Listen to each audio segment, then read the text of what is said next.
Кристална вода, чист въздух, природни образования, пещери и екопътеки по внушителен речен каньон.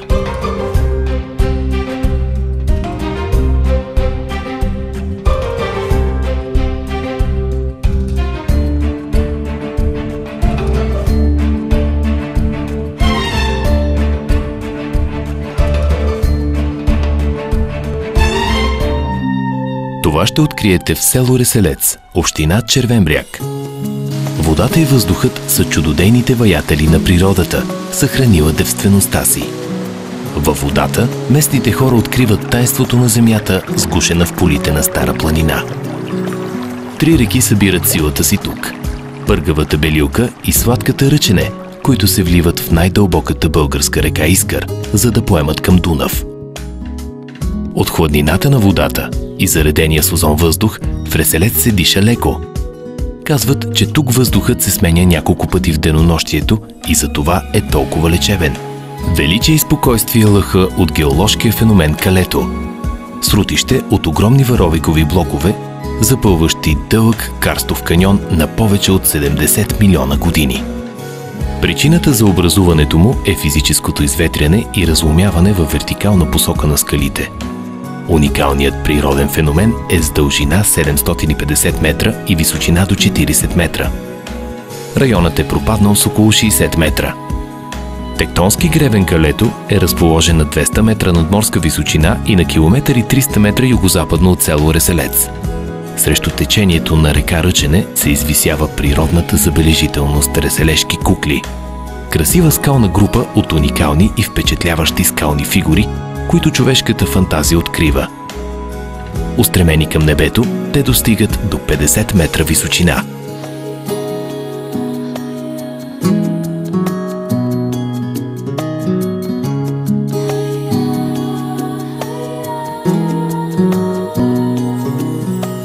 Красотата на каньона е достъпна за туристи и може да се проникне почти до края му.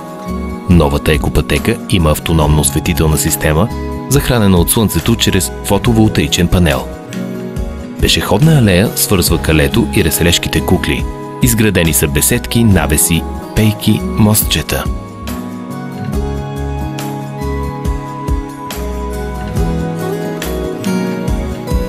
...250 стъпала водят до наблюдателната площадка на Калето, от която се открива целия каньон.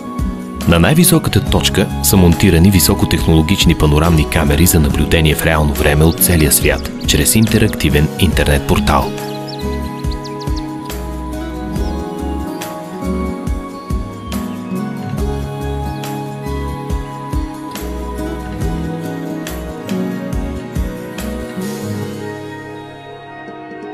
В близост е непроучената късноантична и средновековна крепост Калето, пазител на прохода и пътя, свързващ Карпатите с Бяло море.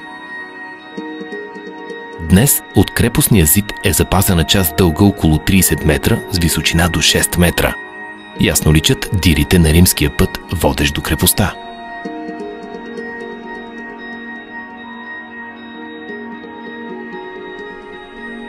Екопътеката минава под гигантски каменни блокове, опрени един до друг на дъното на каньона и обградени с отвесни скали с чудни и уникални геометрични форми.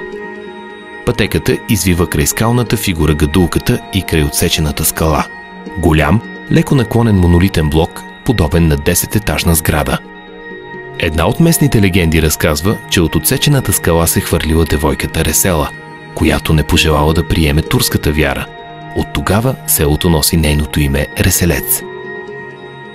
Природната забележителност крие студа на пещерите. Най-впечатляваща е темната дупка, образувана между 3 варовити блока, събрани в горните си части. Пещерата има форма на тристенна пирамида с височина около 70 метра, обитавана от прилепи. Тук е едно от малкото места в България, където се среща скорпион. По склоновете на каньона растат над 200 ендемитни вида, редки и красиви растения.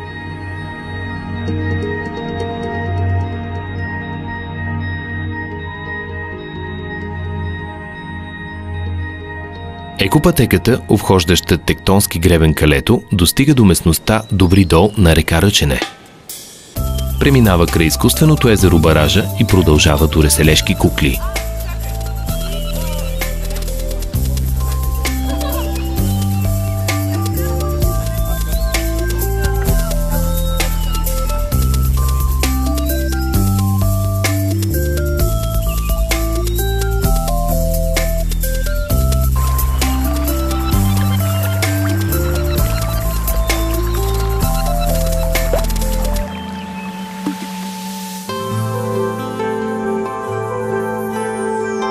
Пешеходно-транспортната алея е дълга повече от 1 километър. Извива се по протежението на река Ръчене. Преминава през уникални природни дадености, тектонски гребен Калето, скални образования, край широколистни и иголистни гори, планински ливади и пасища и достига до Реселешките кукли. Край село Реселец се смесват по омаен начин красотата на Балкана и равнината. Надморската височина е от 100 до 200 метра. Селото е разположено на 6 км югозападно от град Червен бряг. В него живеят над 1000 души. Запазена е православната християнска вяра. Храм Свети Георги Победоносец е изграден само с дарения на миряните.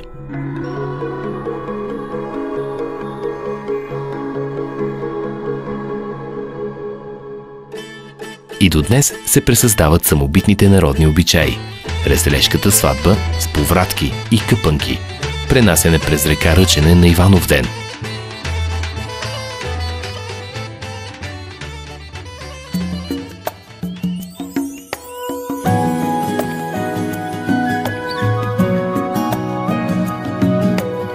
Селото е било важен административен център в средновековна България. Днес той е столица на Реселешкия лук, известен в България и Европа. И най-старите хора нямат спомен от кога лукът е основен поминък. Но за да стане вкусен, всичко трябва да бъде докоснато от човешка ръка. Може би тайнството на сладкия вкус е в чернозема, въздуха и водата, и то единствено с чудодейната вода на река Ръчене. Сезоните се сменят с грижата около лука. Реселчани казват, че техния лук е най-доброто лекарство. А през месец октомври се прави празникът с дългите сплитове лук, с песните, с вкусните ястия. От незапомнени времена любимото ястие в селото е лучникът, като задължително се слага и люта чушка.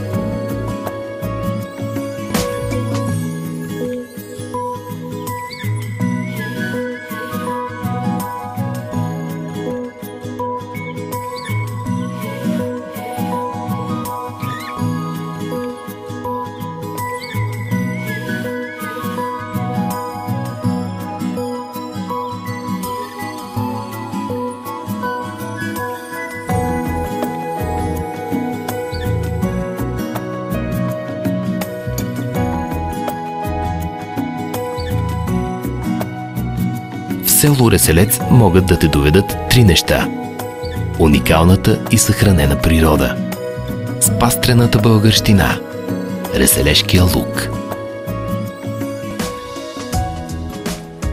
Село Реселец, само на 85 км от София.